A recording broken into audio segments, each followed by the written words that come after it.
मरवाही में चुनाव प्रचार का शोर थम चुका है। शाम के 5 बजे ये शोर थम जाएगा। महज 2 मिनट का वक्त बाकी है। उपचुनाव के लिए प्रचार बस खत्म होने को है और 3 नवंबर को वोटिंग है और 10 नवंबर को नतीजे आएंगे और मुख्य मुकाबला यहां पर बीजेपी और कांग्रेस के बीच ही है।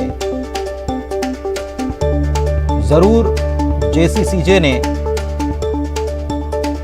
समर्थन दे दिया है बीजेपी को। उधर दूसरी तरफ मध्य प्रदेश की बात करें तो यहां 1 घंटे का और वक्त बाकी है प्रचार का और यहां पर भी शाम 6 बजे प्रचार थम जाएगा।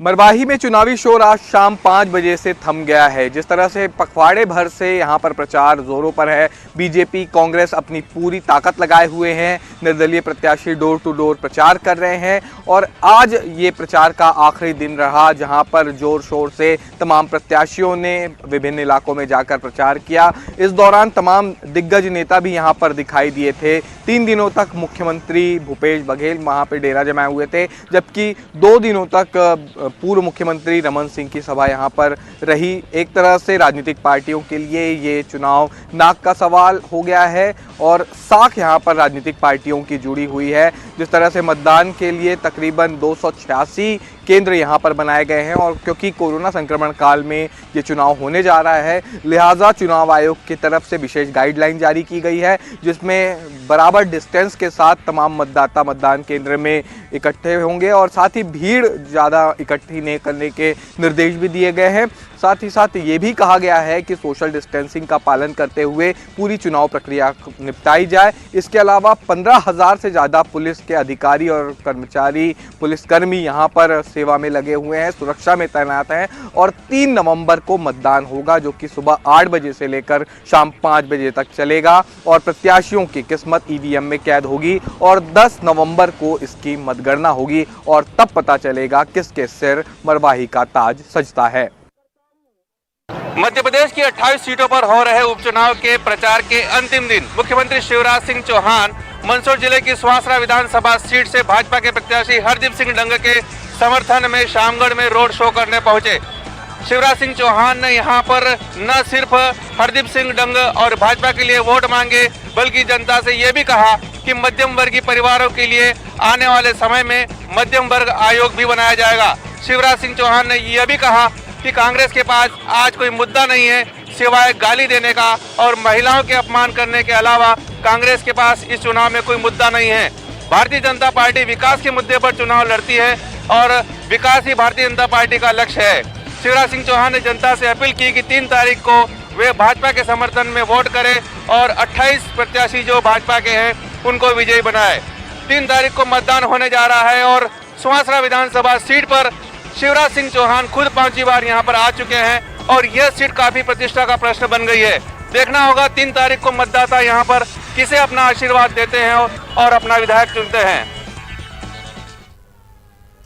ब्यावरा में शिवराज सिंह चौहान प्रचार करने के लिए पहुंचे हुए। मुझसे साथ मांग रहे हो? पूरे प्रदेश को तबाह कर दिया।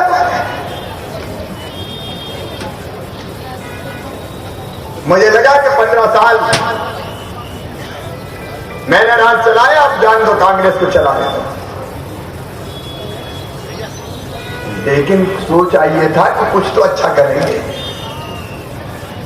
15 साल में लौट के आए हैं, सेवा करेंगे, वादे निभाएंगे, वचन पूरे करेंगे। 1.25 साल में ये हालत हो गई। मैं जहां जाऊं लोग कहें मामा मर गए रे, गिरा दे सरकार, गिरा दे सरकार। बोलो कहते थे कि नहीं कहते थे? तब मैंने मना किया निर्दलियों को, मैं नहीं बना, कांग्रेस बनाई। लेकिन पाप का घड़ा 27 साल में भर जाएगा ये मैंने कभी नहीं सोचा था। मैं आज कहना चाहता हूं मीडिया के माध्यम से पूरे प्रदेश की जनता को, जब तक विजय सिंह थे कमलनाथ कह रहे थे मामा 15 साल का हिसाब दो।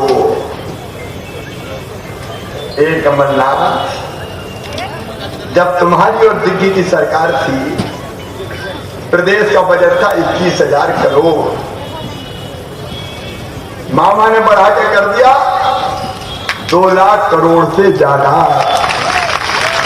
जब तुम्हारी सरकार की सकल घरेलू उत्पाद था 98,000 करोड़, मामा ने बढ़ा के कर दिया था 7,60,000 करोड़। जब तुम्हारी सरकार थी 2003 में दिग्गी राजा, पर कैपिटा इनकम प्रति व्यक्ति आय 1,500 रुपया थी, मामा ने बढ़ा के कर दी 80,000 रुपया। जब तुम थे तो गड्ढों में सड़क थी कि सड़क में गड्ढम था, गड्ढे थे कि गड्ढम गड्ढा था, पता ही नहीं चलता था। मामा ने 2 लाख किलोमीटर से ज्यादा सड़कें बना के तैयार कर दी। अरे ब्यावरा कोई आया होगा 10 साल पहले आज ब्यावरा पहचान लेगा। अगर ब्यावरा को चारों तरफ हाईवे से जोड़ा तो कमलनाथ दिग्गी राजा आपने नहीं, शिवराज सिंह चौहान ने जोड़ा, भारतीय जनता पार्टी ने। जब तुम थे एक बार बनाया दिग्गी राजा, आप सब बनाया एक बार। आज मोहनपुर, कुंडालिया, सुठालिया अगर बन के तैयार हो रहे तो कमलनाथ दिग्गी राजा तुमने नहीं किए, शिवराज मामा ने किए, भारतीय जनता पार्टी की सरकार ने। मेरे किसान भाइयों, सिंचाई व्यवस्था थी केवल 7 लाख हेक्टर में, मामा ने बढ़ा के कर दी 41 लाख हेक्टर। और सुन लो राजगढ़ जिले वालों, सूखा था हमारा क्षेत्र, लेकिन आज जो बांधों की श्रृंखला बनाना हमने शुरू की है, राजगढ़ जिला पंजाब को मात करेगा, उत्पादन में कोई कसर नहीं छोड़ेगा। जवाब कमलनाथ तुम्हें देना पड़ेगा। बिजली 2-3 घंटे नहीं आती थी, मामा आया, मैंने कहा 24 घंटे दूंगा, लोगों ने मजाक आया जैसे ही ज्यादा होगा। लेकिन आज गांव में 24 घंटे बिजली का चमत्कार किया है तो मामा ने किया है, भारतीय जनता पार्टी ने किया है। हमसे हिसाब मांगते हो, बिजली हो, पानी हो, सड़कें हो, कृषि का उत्पादन हो, high school, higher secondary school, college, तहसील, जिले, तुमने बनाए दिग्गी राजा। अरे जब जब जो मांगा, सुठालिया के लिए मांगा, चाहे राजगढ़ के लिए मांगा और चाहे ब्यावरा के लिए मांगा, शिवराज ने कभी कसर नहीं रखी। काम गिनाऊंगा तो दिन डूब जाएगा, रात हो जाएगी। आज ब्यावरा वालों, आपसे दिल पे हाथ रख के पूछना चाहता हूं, ईमानदारी से बताना, मैंने जितने विकास के काम किए कभी कांग्रेस ने 50 साल में किए थे क्या? जोर से बताओ, किए थे क्या? मुझसे हिसाब मानते हो, क्या बहस करना चलो? प्रदेश को तबाह करने वालों, प्रदेश को प्रगति और तरक्की की राह पे ले गए तो हम ले गए, किसी कर्मण आवाज हमने दिलाए।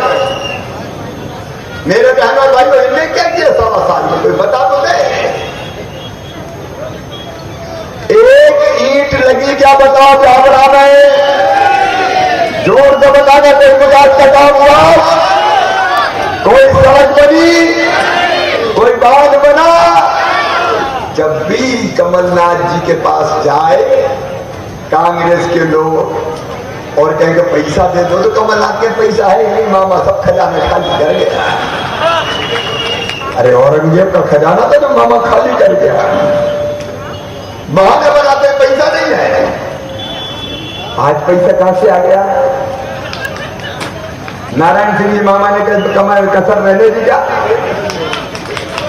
और ना कसर रहने दूंगा प्रदेश के बहनों और भाइयों, ग्वालियर वालों, चंबल वालों, मालवा वालों, निवाड़ वालों, महाकौशल वालों, विंध्य वालों, सुन लो, वो बहाना बनाते थे कि पैसा नहीं है, लेकिन मैं विश्वास से भर कर कहता हूं मेरे पास पैसे की कमी नहीं है।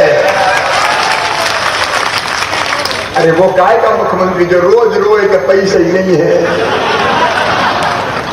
क्या करोगे ऐसे मुख्यमंत्री का बताओ? फिर तो कोई को बिठा दो भैया, धन्नू पन्ना कल्लू मन्ना चन्ना टुन्नू डुबन, बैठ के जाइए, मैं क्या करूं, पैसे ही नहीं है। अब पैसा नहीं है तो जब भाग ढोकने के लिए मुख्यमंत्री बन जाए, रोना तो बड़ा आसान है, घर में बैठ के कुछ एक दिन क्या कर रहे हो। कमलनाथ जी नेता वो है जो संकट भी हो, कठिनाइयां हो, मुश्किल हो तो उस मुश्किल में भी जनता को संकट के पार निकाला ले जाए वो नेता। और ये तरफ जब दिल में होती है अपनी जनता के लिए, तब चाहों की बार राह निकल जाती है। मैंने कोरोना काल में भी पैसे की कमी नहीं आ गई। कमलनाथ जी आपको जवाब देना पड़ेगा, आपने कोरोना से निपटने की तैयारी क्यों नहीं की? जब कोरोना फैल रहा था तब आप इंदौर में आईफा की मीटिंग कर रहे थे। सलमान खान, जैकलिन फर्नांडिस, उनके साथ मीटिंग हो रही थी, फोटो खिंचाए जा रहे थे, जनता कोरोना में मर रही थी। आप बॉलीवुड के साथ बैठ के और उनके साथ फोटो खिंचा रहे थे। क्या इंतजाम किया था आपने कोरोना के लिए? सारे विकास के काम ठप कर दिए, उद्योगों का गला दबा दबा के कोरोना वाली कंपनी को पैसा दिलवाया। मेरे बहनों और भाई को दुख है कहते हुए, जवाब देना पड़ेगा कमलनाथ जी। मध्य प्रदेश के बल्लभ भवन को दलालों की मंडी कौन ने बनाया? भ्रष्टाचार का अड्डा कौन ने बनाया? जनता के लिए पैसा नहीं है, किसानों के लिए पैसा नहीं है, फसल बर्बाद हो गई, मर गए रो रो के। राहत में तो मुआवजा दे दो, क्या कभी कमलनाथ ने? और सुन लो मध्य प्रदेश के किसान भाइयों, मामा आ गया है, सर्वे करवा लिया है, राहत की पूरी राशि दूंगा, चिंता मत करना, चिंता मत करना। ये राहत के पैसे दबा के बैठ गए, ये खुद पैसे बनाते रहे। कौन सी कंपनी, कौन सा ठेकेदार जिसको ठेका मिले इस चक्कर में लगे रहे। 100 करोड़ के काम 200 करोड़ के ठेके हुए। प्रदेश तबाह हो रहा था, बर्बाद हो रहा। मेरी सब योजना बंद कर दी भाई और बहनों। भाई मैं प्रदेश की जनता से कहना चाहता हूं, क्या सरकार बदलने के साथ योजनाएं बंद करनी चाहिए? अरे करना चाहिए क्या बताओ? ये मामा जिसने लाडली लक्ष्मी बनाई, समाज के हर वर्ग के लिए बनाई। मेरी बेटी बोझ ना रहे, प्रधान बन जाए, लेकिन मेरी लाडली लक्ष्मी योजना कमलनाथ जी आपने ठंडे बस्ते में डाल दी। अभी पूछ रहे थे मैंने क्या पाप किया? अरे पाप ये किया कि 2 लाख करके के कर्जा माफ नहीं किया रे। सही बात कहती नहीं? अच्छा मर गए बेचारे रेगुलर वाले, तो अच्छे खासे दे रहे थे। आए राहुल भैया 1 2 3 4 5 6 7 8 9 10 दिन में माफ। झारखंड मुख्यमंत्री साहब लट्टू हो गए थे। चुनाव के बाद जब हम मुख्यमंत्री नहीं बने, जनता की मीडिया एक जगह मैंने गा दिया कि हमसे क्या भूल हुई जो ये सजा हमको मिली। तो किसान चिल्लाए मामा गलती हो गई रे, 2 लाख के चक्कर में पड़ गए। अब मामा तो टूटा फूटा दे रहा था, आधी छोड़े कुल धावे, आधी मिले न पूरी पावे। रेगुलर डिफाल्टर बन गए बेचारे। 0% की बजाय 18% ब्याज पे कर्जा। अब कर्जे की गठरी माथे पे रखिए, ब्याज की ब्याज। तो कई किसान कह रहे मामा क्या कह रहे ब्याज, कमलनाथ रखवा गया। तो सुन लो मेरे किसान भाइयों, ये ब्याज की गठिया कमलनाथ रखवा के गया है, मामा शिवराज सिंह चौहान उतारेगा। मैं कैसे तुम्हें तड़पता हुआ देख लूं। पाप उनने किया है, प्रायश्चित मामा करेगा। मैंने क्या पाप किया बोले? अरे बहनों और भाइयों, मेरे भांजे भांजियों, मैंने योजना बनाई है तुम्हारी लिए। सामान्य वर्ग के, ब्राह्मण क्षत्रिय वैश्य, पिछड़े वर्ग के, मेरी पिछड़े वर्ग की जितनी जातियां हो, हमारे एससी एसटी भाई बहन, बेटा बेटी, अल्पसंख्यक कोई नहीं छोड़ा।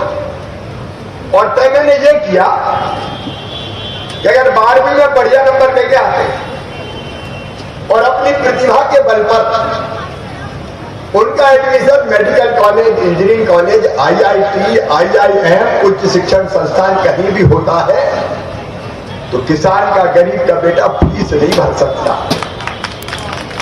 और प्राइवेट मेडिकल कॉलेज की 8 लाख रुपए साल फीस। बताओ गरीब का किसान का बेटा भर सकता है? मध्यम वर्गीय भर सकता है? तो मैंने तय किया कि जिनकी वार्षिक आय 8 लाख रुपया साल से कम है, वो कोई भी हो, उनकी फीस उनके मम्मी पापा नहीं भरवाएंगे, उनका मामा शिवराज सिंह चौहान भरवाएगा। बताओ अच्छी योजना थी कि नहीं?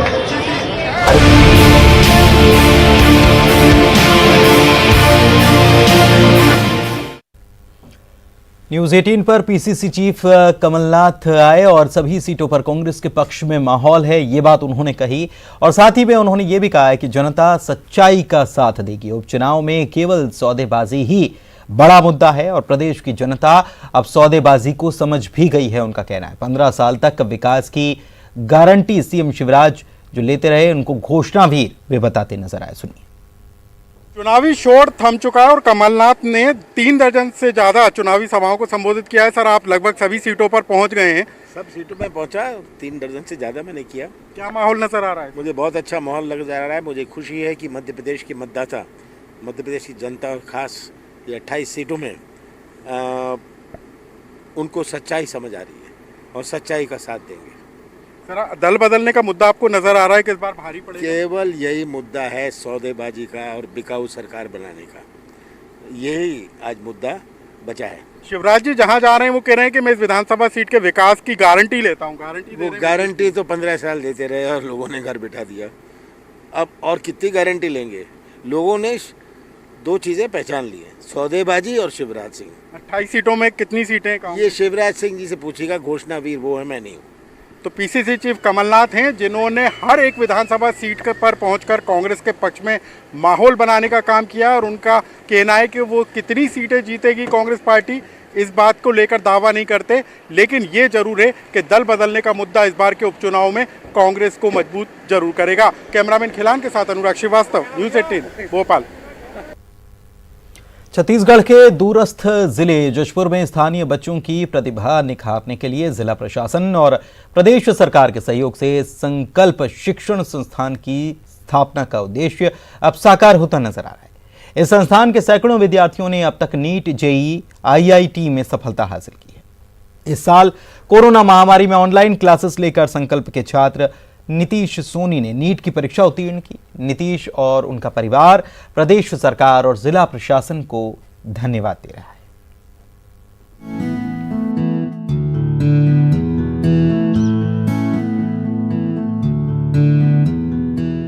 साल 2012-13 में जशपुर जिले के बच्चों को विशेष शिक्षा देकर प्रतियोगी परीक्षाओं की विशेष तैयारी कराने के लिए जिला प्रशासन ने संकल्प शिक्षण संस्थान की स्थापना की थी। इस स्कूल का संचालन डीएमएफ मद में किया जा रहा है और यहाँ पदस्थ विशेष प्रशिक्षित शिक्षक दिन रात एक कर हर बच्चों को 10वीं और 12वीं और उससे आगे की प्रतियोगी परीक्षाओं के लिए तैयार करते हैं। अब तक इस संस्थान के सैकड़ों बच्चों ने देश की कई प्रतिभागी परीक्षाओं में अपने झंडे गाड़े हैं। ड्रीम 30 में चयन हुआ और मैं संकल्प शिक्षण संस्थान जशपुर में अध्ययन किया और वहाँ पे मैंने नीट की कोचिंग प्राप्त की, जिससे मैंने नीट की परीक्षा में सफलता प्राप्त की और मेरा 88.12 परसेंटाइल आया। और इसके लिए मैंने काफ़ी प्रयास किया था।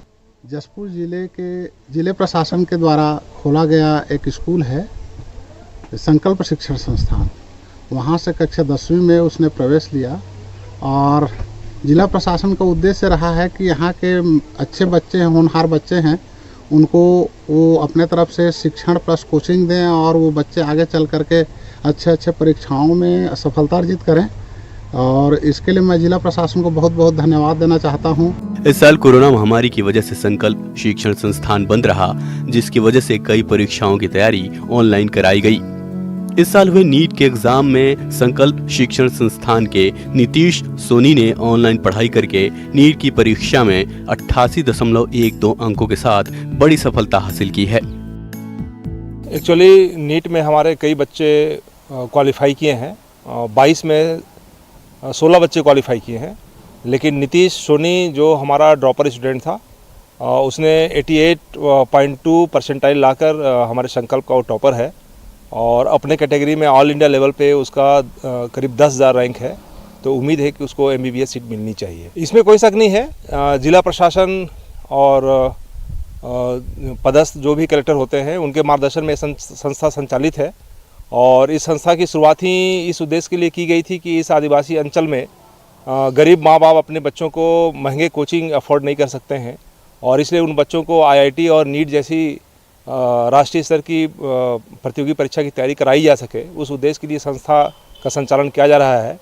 इस बार जो कोरोना पीरियड होने के कारण से बच्चों को जो है ऑनलाइन ही ये तैयारी कराई गई और संकल्प के जो बच्चे उसमें बैठे थे 16 बच्चे हमारे नीट में क्वालिफाई किए हैं।